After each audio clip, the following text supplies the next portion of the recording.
माँ ब्रह्मचारिणी नवदुर्गा के दूसरे स्वरूप के रूप में पूजी जाती है। उनका यह स्वरूप ज्ञान, तपस्या और संयम का प्रतीक है।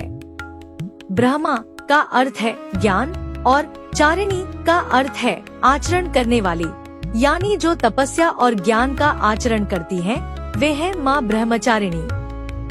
माँ ब्रह्मचारिणी का जन्म राजा हिमालय और रानी मैना के घर में हुआ था। वे नारद जी के कहने पर भगवान शिव को अपने पति के रूप में प्राप्त करने के लिए अत्यंत कठोर तपस्या में लीन हो गयी। उनके इस कठिन तप को देखकर देवता, ऋषि मुनि भी विस्मित हो गए।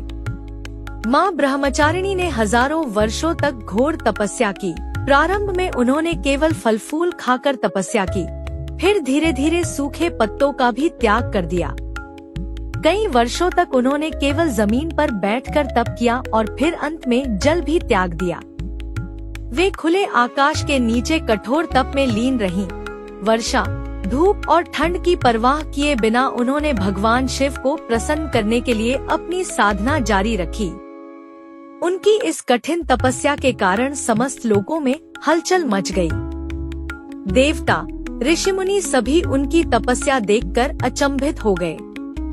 अंततः उनकी इस कठोर तपस्या से प्रसन्न होकर भगवान शिव ने उन्हें अपनी पत्नी के रूप में स्वीकार किया। माँ ब्रह्मचारिणी की तपस्या ने यह सिद्ध कर दिया कि दृढ़ संकल्प और भक्ति के बल पर असंभव को भी संभव बनाया जा सकता है। उनकी इस कठोर तपस्या के कारण ही वे अगले जन्म में माता पार्वती के रूप में भगवान शिव की अर्धांगिनी बनी। नवरात्रि के दूसरे दिन माँ ब्रह्मचारिणी की पूजा की जाती है। उनकी उपासना से साधक को संयम, धैर्य और आत्म संयम की शक्ति प्राप्त होती है। उनके पूजन से साधकों को आध्यात्मिक उन्नति और आत्मबल की प्राप्ति होती है।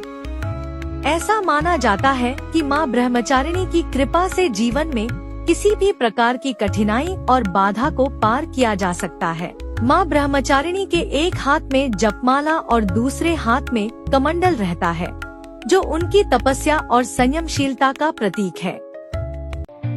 या देवी सर्वभूतेषु ब्रह्मचारिणी रूपेण संस्थिता।